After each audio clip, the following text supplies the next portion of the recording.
আসসালামু আলাইকুম প্রিয় ফ্যান ফলোয়ারবৃন্দ, আপনারা দেখতেছেন একটি ইজি বাইক। এই ইজি বাইকটা একটু অন্য ইজি বাইকের চাইতে একটু আলাদা। আমরা কেন সেটা আপনাদেরকে দেখাচ্ছি। অন্যান্য ইজি বাইকে সাধারণত একটা সিট থাকে এই পিছনে এবং আর একটা সিট থাকে এই জায়গায়, বা সেই সিটটা থাকে এদিকে ঘুরানো। হ্যাঁ, যখন রুগীরা বসে, মানে মানুষ বসে বা অন্য কোনো যাত্রী বসে, তখন সেই যাত্রী কিন্তু এদিক মুখ করে বসে, তখন কিন্তু তাদের জন্য কষ্ট হয়। আপনারা বসেন তো এইভাবে যদি রুগীরা বা মানুষরা বসে, তখন কিন্তু তাদের মাথা ঘুরাবে না।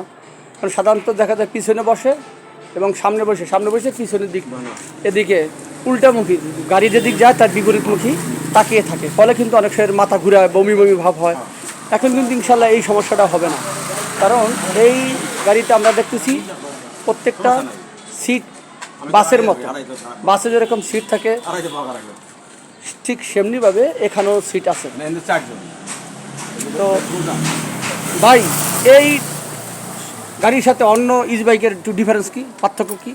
ডিফারেন্স ওটা মনে করেন উল্টো দিকে সিট থাকে, যাত্রীদের অসুবিধা, মাথা ঘুরায় আর যাত্রীরা অনীহা সামনে বসতে চায় না, সামনের দিকে বসতে চায়, হ্যাঁ সবাই সামনের দিকে মানে সামনে মুখ করে, কিন্তু সামনে বসে ওই পিছনের দিকে মুখ করে কেউ বসতে চায় না, বসতে চায় না। রাইট। এই জন্য আলাদাভাবে করা হয়েছে, যার পার্সোনালি ভাবে বসবে সামনের দিকে মুখ করে, তাহলে মাথা ঘুরাবে না, বমি হবে না, সমস্যা আর লাইক বাসের সিটের মতো। আচ্ছা, আপনাকে ধন্যবাদ। মোটামুটি অন্য গাড়ির সাথে একটু ডিফারেন্স এইটাই। আচ্ছা, গাড়িটা কিন্তু অনেক সুন্দর। এটা আপনার নিজের গাড়ি। আর কত টাকা খরচ হয়েছে মোটামুটি গাড়িতে বানাইতে? 1,70,000। অসংখ্য ধন্যবাদ। তো আশা করি এরকম ভবিষ্যতে আমরা সকলেই এইভাবে গাড়ি বানাইতে পারেন, এতে যাত্রীদের পছন্দ থাকবে এই গাড়ির দিক এবং বেশি যাত্রী পাবেন। ধন্যবাদ সকলকে।